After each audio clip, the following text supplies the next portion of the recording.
Okay, so it's recording because some people had asked to, because they can't make it today, to be able to see what we're talking about.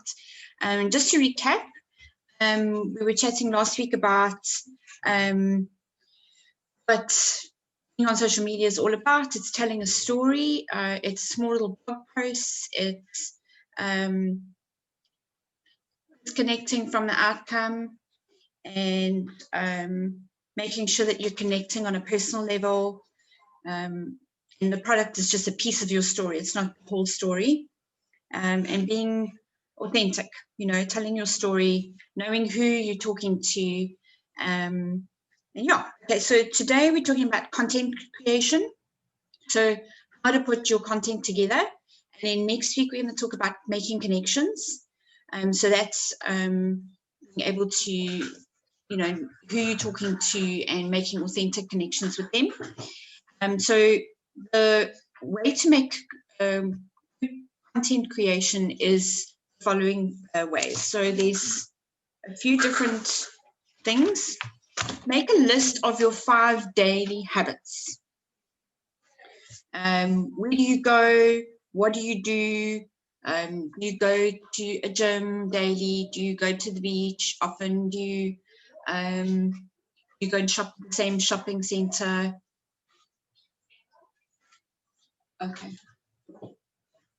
Who do you see there? Who can you make connections with? Where would you see the people that you are talking to on social media in a normal setting? So where would they be shopping? Where would they be going to the gym or eating out, whatever? And then think about the lifestyle changes that you've made.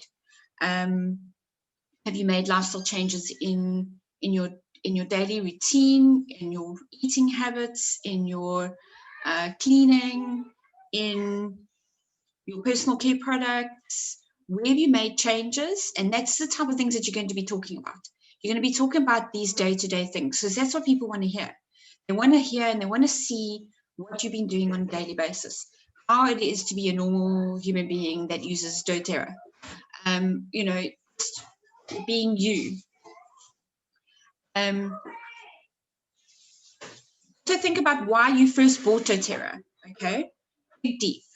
Look at the deep reasons as to why you do doTERRA, why you are doing this as a business, and why you speaking to people about and sharing with people. That's the type of things to think about when you're posting. So post these things. Don't keep it to yourself. Use these tips as a way to speak to people. Okay. Just remember, products don't sell, experiences do. And I'm reading Simon Sinek's book that talks about start with why. And he says people don't buy what you sell, they buy why you sell it. They buy your realness. They buy into your beliefs and your authenticity and your values. They see what you're doing and how you're doing it and why you're doing it. They buy because they see why you're doing it. Okay, so making an authentic connection and an emotional connection as well. And one thing that Keely Martinez said in her course was, speak to the you before oils. So speak to the person that you were before you knew about oils, before you started with oils, and that's the person that you're going to be connecting with. So if I have to think about myself, before oils, I was a special needs mom, be stressed, overwhelmed, maybe eating unhealthy. I don't know. What about you, Ash? What did you think? Same thing? Same thing. So maybe just speak to that person who is feeling like you were feeling before you had oils, before you had these natural solutions to support your body, before you knew what could help you, before you started using them. Okay, and then speak to the pain points. So she talks about looking at things like, are the people that well, is the person that you used to be someone who struggled with weight or struggled with stress, struggled with sleep, emotional health, mental health, special needs, pregnancy, pets? You're a pet parent, like anybody that's got fur babies is going to be loving what you're saying, because before you had oils, you didn't know how to look after your pets, but now you do. It's just, simple little things, but if that's what's going to cause, connect your audience, do it. I saw something on Instagram the other day. There's a whole Instagram account for a cat and a dog and their adventures. And it connects with people because people love cats and dogs, and I was like, oh, that's so cute. And I'm watching and I'm thinking, it's really, if I'm connecting on an emotional level with a cat and a dog, much more would I connect to people who've been through the same similar emotional issues and stress issues that I have. Physical health, what about babies? If you've had children, that's the type of thing that you're going to be connecting with a really unique audience because of your uniqueness, because of the experiences that you had in your life with before oils and now after oils. That's the thing that you're going to be talking about and connecting with. Okay. You can even poll your audience, send out a poll on your story and say, which one's more important to you, this one or this one? And what do you want to learn about, this or this? And give them two options so that you can see what people want to know about you, but also about how to use the oils. And then take them on a journey. Lead them through this, talk about how you've done it. What are you doing on a daily basis? Pick up the oils and use them on camera, or do lives. It really is totally up to you how you're going to do it, but there's lots and lots of tools to be able to do it. So let's get into the tools part of it. Making pretty photos. Now, if you look at Instagram accounts, and I'm going to speak mostly about Instagram because he teaches about it.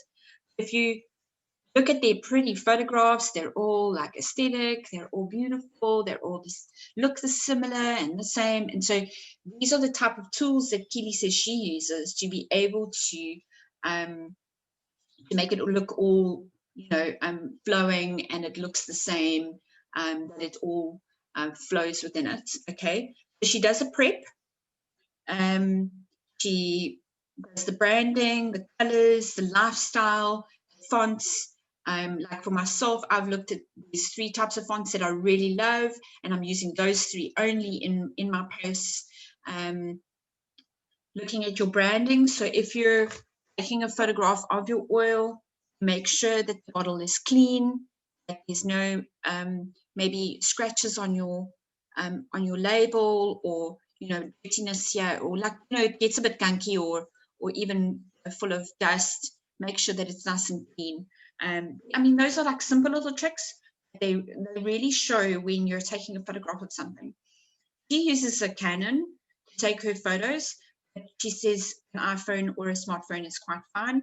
And then she uses a preset. So like if you're putting it onto Instagram, they've got these little presets at the bottom of what color it is. And for me, I like lark because it makes everything pop and looks nice and bright. And she uses Pinterest to go and look up how to take photographs. If you're making your own content. If you're not wanting to make your own content, you can always, there's a subscription to, OneDrop, there we go, OneDrop. And then there's free stuff on OneDrop as well that you can download. The paid stuff is really great because there's other people that are contributing and getting paid for, and you just pay a monthly subscription. I can't remember how much it is. If you're making your own content, use a mood board, showing your colors that you really like, so that everything looks similar in your posts, that it looks more, you can follow the storyboard quite easily. People judge you by the first 9 to 12 squares. So if they go onto your profile, the first 9 to 12 squares is what they look at, and they go, oh, okay, I like what she's doing. I'd like to know a little bit more, and then they scroll in your account instead of just scroll past. So you'd be surprised, people do look. And I mean, like we spoke about last week, and Ash and I chatted again yesterday about it, is people are watching. You're putting stuff on your stories, you're putting stuff on your Instagram or your Facebook.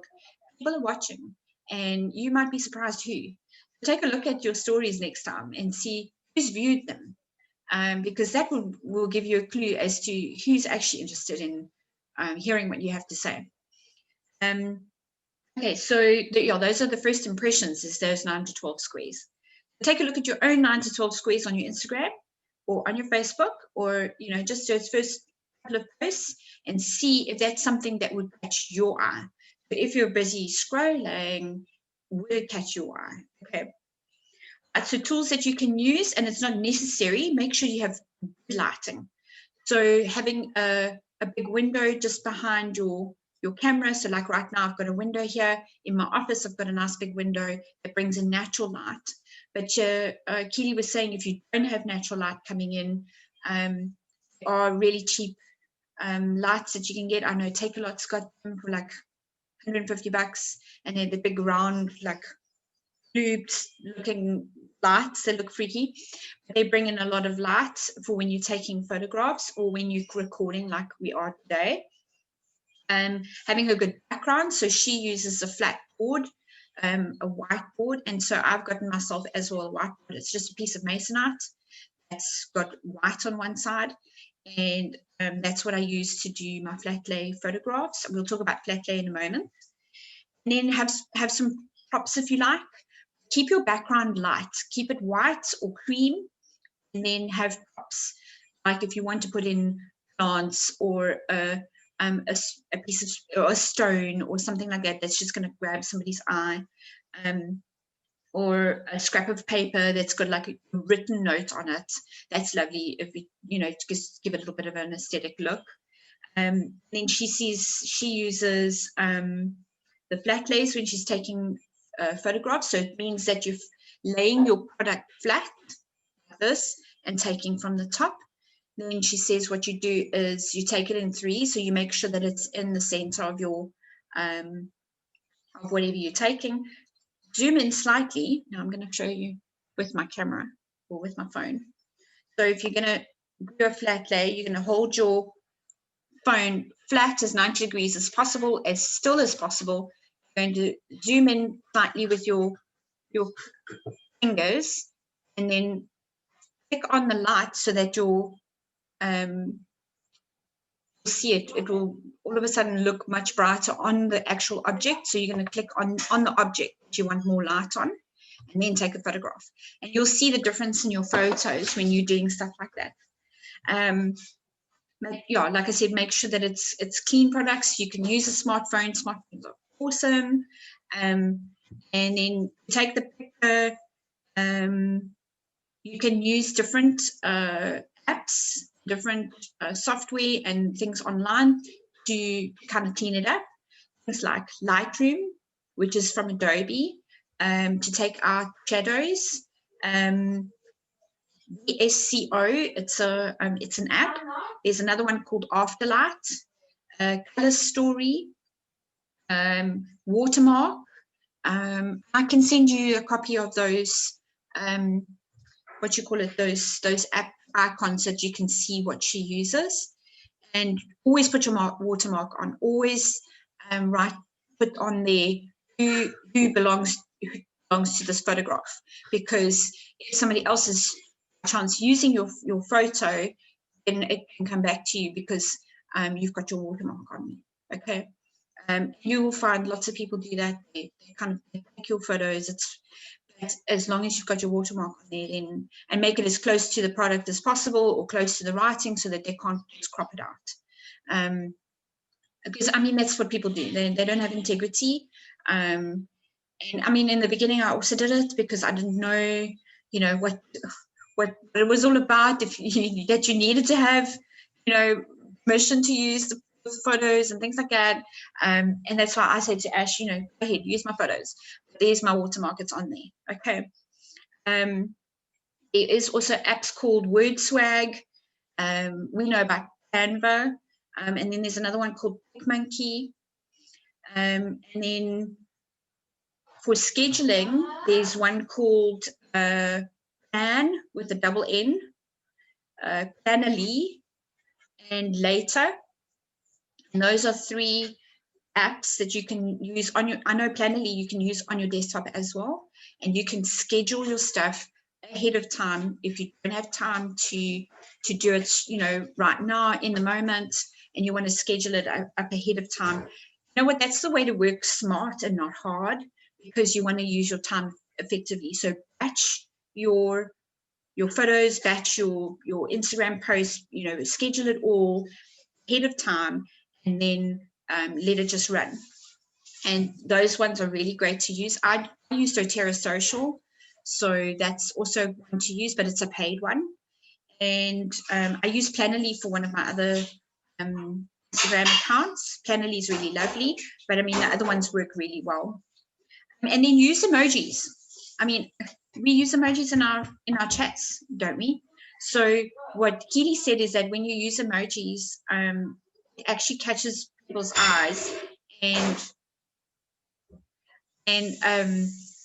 keeps them focused on what they're reading. Okay. Any questions so far? Because I mean, I've run quite quickly. We can. Ash, questions so far? Right. So the last little bit I'm going to talk about, okay, is the 80-20 rule.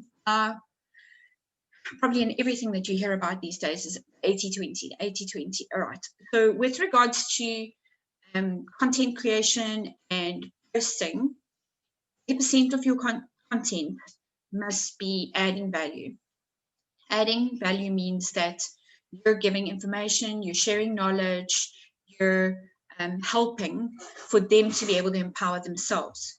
So tips, tricks, hacks, DIYs, what you're doing in your life, engaging, tags, what else?